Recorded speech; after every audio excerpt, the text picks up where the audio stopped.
Ano po nag-udyok po sa inyo na maghain po ng disbarment case laban po sa kanya?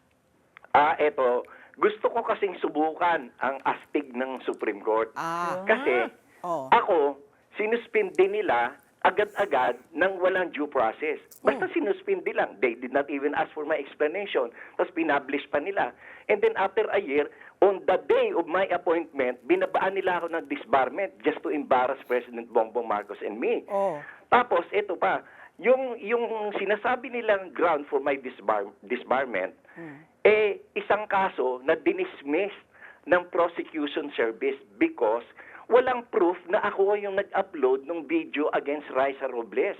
Walang certification ang CIDG, Cybercrime Division, which is a requirement for filing such kind of cases, na ako ang nag-upload noon. And yet, the Supreme Court, dahil anti-Marcos kasi ang Supreme Court, I remember his petition for protest, hindi naman ni-rule out ng Supreme Court, even after 6 years. O anti-Marcos kasi yung Supreme Court eh. Oh. Ang composition ng Supreme Court ngayon, si Leonen na lamang, Justice Leonen and Justice Caguioa, Ang naiwan? Yes. ang Oo, Aquino appointed, and the rest, Duterte appointed, Duterte correct? appointees. So I ito think magtataka ka. 2025 pa magkakaroon ng pagkakataon si Marcos na mag-appoint. Pat and Ali. Isipin mo, si Sara Duterte, when she was the mayor of Davao, pinagsusuntok niya yung sheriff, who is an officer of the court, who is an officer of the Supreme Court. Pinagsusuntok niya. When this fellow was only implementing an order of the court. Yes. And yet, the Supreme Court did not even bother to sanction her. So may Ganun sila. naghain ng disbarment noon, di ba? Oo. Oo, yun talaga, biro mo yun, physical injury yun. And that guy was only implementing an order. Mabuti sana kung nakikipag-inuman lang yung tao doon sa lugar. Hindi eh. He was implementing a valid order of the court. And yet, pinagsusuntok niya. At etong Supreme Court, baliwala lang. Si Laila de Lima, she defied an order of the Supreme Court when the Supreme Court issued a PRO to prevent the DOJ from stopping Gloria Macapagal-Arroyo, President Gloria Macapagal-Arroyo, from seeking medical treatment abroad. And yet, hindi naman siya ginalaw ng Supreme Court. Laila de Lima admitted before the whole world that she was having an illicit, immoral, illegal affair with her married driver.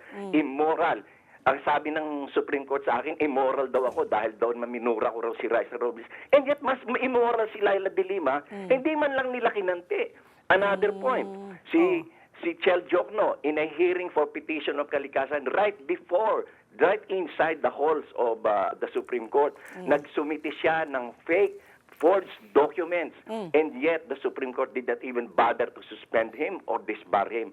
Pero si Larry Gadon, meron lang daw video na i-upload, na hindi naman ako nag-video, it was proven na hindi ako nag-upload. No, And yet regardless the kung Supreme sino Court- nag-upload.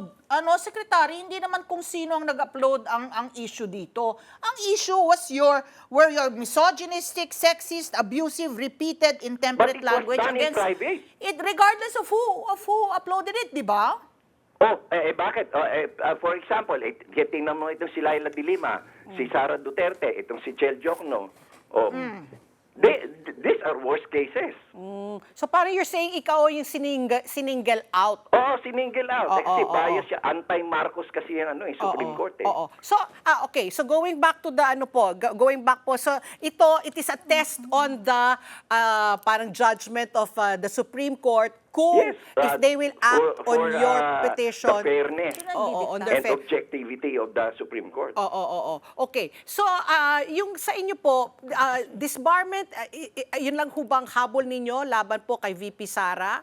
Ano pa yung ano nyo? Are you also going to try to have her impeached?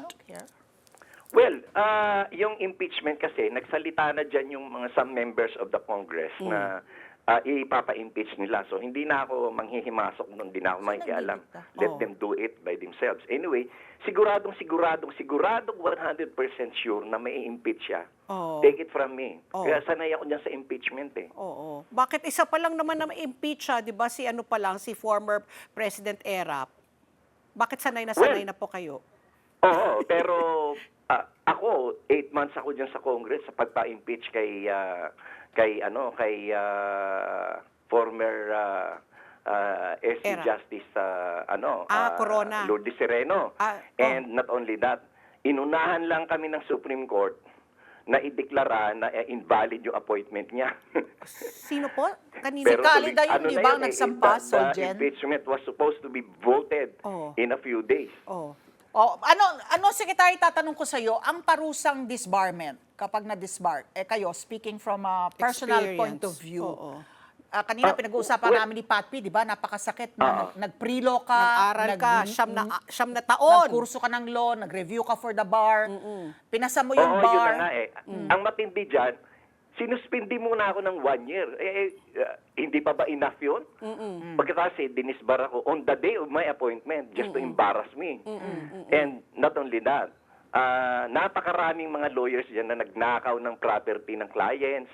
Maraming mga lawyers dyan na Nangalunya. winalangya yung kano. Pero hindi naman nila ginagalaw. Oo. Ay, yung pagka-disbar po sa inyo, wala na kumbaga in the words of VP Sara, point of no return na yan, hindi pwedeng i-apila ba yan sa Court of Appeals para maging abogado ulit kayo? Hindi naman.